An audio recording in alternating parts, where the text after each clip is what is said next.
इस वक्त बहुत ही खास मेहमान सुरभि में ज्वाइन कर रही हैं पद्म विभूषण सोनल मान सिंह इस वक्त TV9 भारतवर्ष पर हमारे साथ जुड़ चुकी हैं। सोनल जी, बहुत बहुत स्वागत है आपका। स्वच्छ भारत अभियान की तमाम झलकियां इस वक्त देश भर से हम TV9 भारतवर्ष पर दिखा रहे हैं। आप खुद इसकी ब्रांड एम्बेसडर हैं। बापू के लिहाज से अगर इस खबर को हम समझने की कोशिश करें, जो उनकी आइडियोलॉजी थी, क्योंकि साबरमती के संत की जयंती है कल, और आज देश जिस अंदाज में उनकी जयंती को सेलिब्रेट कर रहा है इस स्वच्छता अभियान के जरिए, उसे आप कैसे देखती हैं?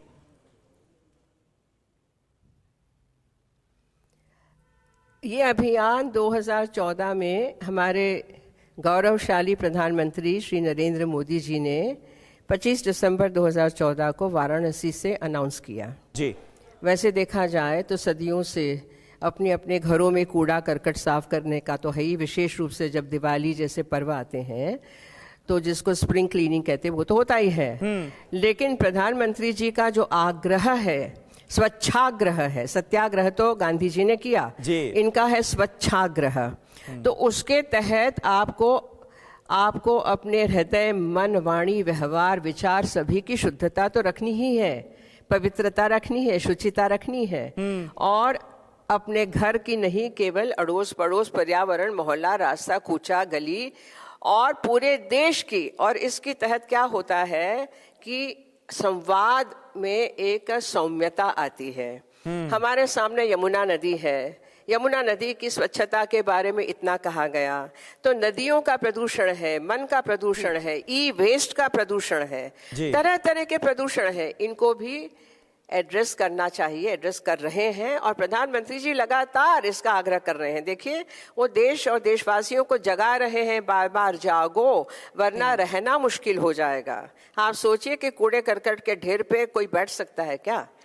तो ये अपनी अपनी जगह कहाँ जाना चाहिए, ये नहीं कि पड़ोस में फेंक दिया हमारा काम हो गया। तो छोटी से छोटी, बड़ी से बड़ी बात मोदी जी की निगाह में रहती है। और मैं तो ये कहूँ कि हम सभी का ये दायित्व है कि हम अपने मन, शरीर, स्वस्थता की सफाई करें, घर की करें, देश की करें और भारतवर्ष को कूड़ा करकट विमुक्त स्वच्छ भारत बना के ही रहें। और तो लगे रहना पड़ेगा, लगे रहना पड़ेगा। एक जिस तरीके से प्रेरित किया है, मुझे लगता है ये वो अभियान है जो दुनिया में भी भारत को लेकर बड़े संदेश देते हैं। ऐसे में आपने तो ओडिसी नृत्य के जरिए भी जिस तरीके से दुनिया में युवाओं को जोड़ा है, आपने स्वच्छता को भी नृत्य के जरिए एक संदेश बनाया। जी, मैंने मेरा जो कला का ही वो है ना क्षेत्र है, तो मैंने सोचा कि कला में हमारे कितनी सारी कहानियां हैं, ऐसे प्रसंग हैं। जैसे देख लीजिए, यमुना का मैंने अभी आपको जिक्र किया, तो जो कालीय नाग यमुना में आ गया, प्रदूषण फैलाया, तो श्री कृष्ण ने कैसे उसको टैकल किया। तो मेरा प्रश्न यही रहता है कि आज के श्री कृष्ण कौन है? सुप्रीम कोर्ट है, सरकार है, या हम सभी हैं? तो इस तरीके के प्रश्न भी मैं उठाती आ रही हूँ तरह तरह के प्रदूषणों के बारे में।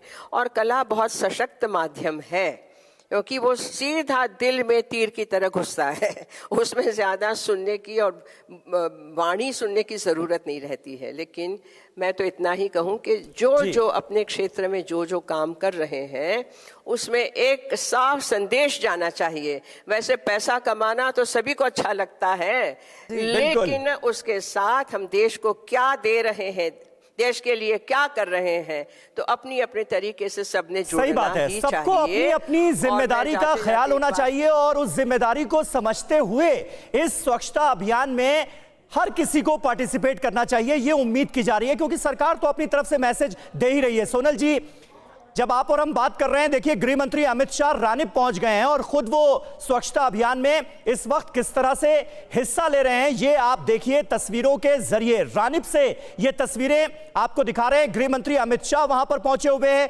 श्रमदान करने के लिए और उनके साथ तमाम बीजेपी के बड़े नेता भी नजर आ रहे हैं। रानीप से ये तस्वीरें आपके सामने हैं, क्योंकि तमाम केंद्रीय मंत्री देश के अलग अलग शहरों में आज इस मुहिम से एक तो खुद जुड़ रहे हैं और दूसरा बाकी लोगों को भी जुड़ने के लिए इंस्पायर करते हुए नजर आ रहे हैं, प्रेरित करते हुए नजर आ रहे हैं। उससे जुड़ी ये तस्वीरें भी हम आपको दिखा रहे हैं। रानिप में गृह मंत्री अमित शाह की मौजूदगी, स्वच्छता अभियान में श्रमदान करने के लिए वहां पर वो पहुंचे हुए हैं, उसकी तस्वीरें आपके सामने हैं।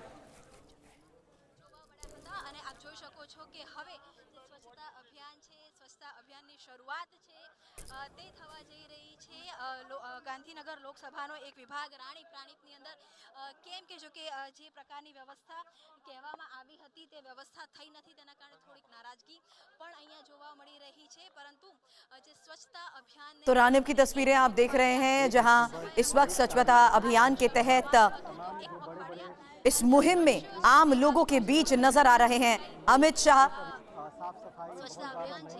हमारी सहयोगी किंजल लगातार ये सीधी तस्वीरें हम तक पहुंचा रही हैं, जहां हमें साफ नजर आ रहा है कि इस बीच किस तरीके से सभी लोग आज रानिप में भी इस खास संदेश के तहत लोगों को एक खास मैसेज दे रहे हैं, संदेश दे रहे हैं।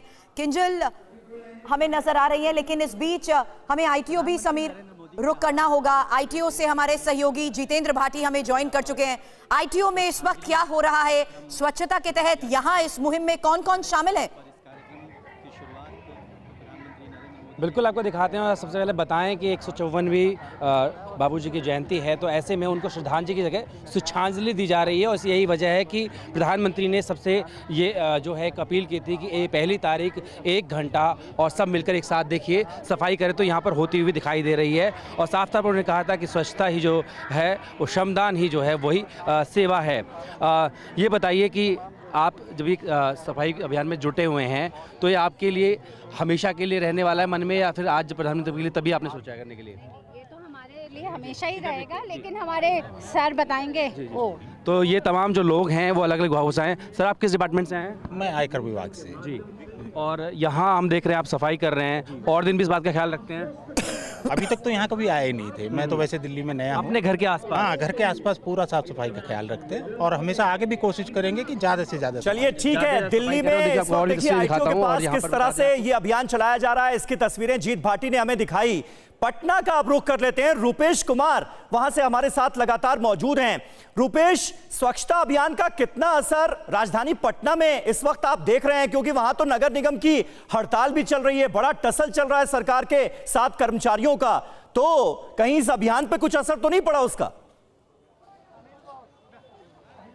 देखिए बिल्कुल आज सबसे ज़्यादा ज़रूरत है पटना को, इस स्वच्छता श्रमदान की सबसे ज़्यादा ज़रूरत है। और भाजपा के जो कार्यकर्ता हैं, आप देखिए यहाँ ये प्रदेश अध्यक्ष सम्राट चौधरी खुद अपनी हाथों में झाड़ू लिए हुए हैं, और यहाँ पर केंद्रीय मंत्री गिरिराज सिंह भी यहाँ पर पहुँचने वाले हैं। जाहिर सी बात है जब बड़े नेता सड़कों पर उतरेंगे, गली मोहल्लों में जहाँ पर पिछले 10 दिनों से कूड़े का ढेर बना हुआ है, कूड़े का अंबार है, लोग अपने नाक पर कपड़े रख करके आर पार हो रहे हैं, सड़कों से गुजर रहे हैं। ऐसे में सबसे ज़्यादा ज़रूरत है, जब 10 दिनों से नगर निगम की हड़ताल है, हर गली मोहल्ले में भाजपा का कोई ना कोई नेता, कोई ना कोई कार्यकर्ता हाथों में झाड़ू लेकर नहीं, लेकिन रूपेश अभियान में सिर्फ जुड़ा हुआ भाजपा का ही है। क्यों? और आज कूड़ा ढूंढना नहीं, सिर्फ भाजपा का ही क्यों? ये हर जगह भाजपा के ही नेता क्यों दिखाई दे रहे हैं? दूसरी पार्टियों के नेता क्या इस अभियान से नहीं जुड़ रहे? अपील प्रधानमंत्री की, जन्मदिन हम किसका मना रहे हैं? राष्ट्रपिता का।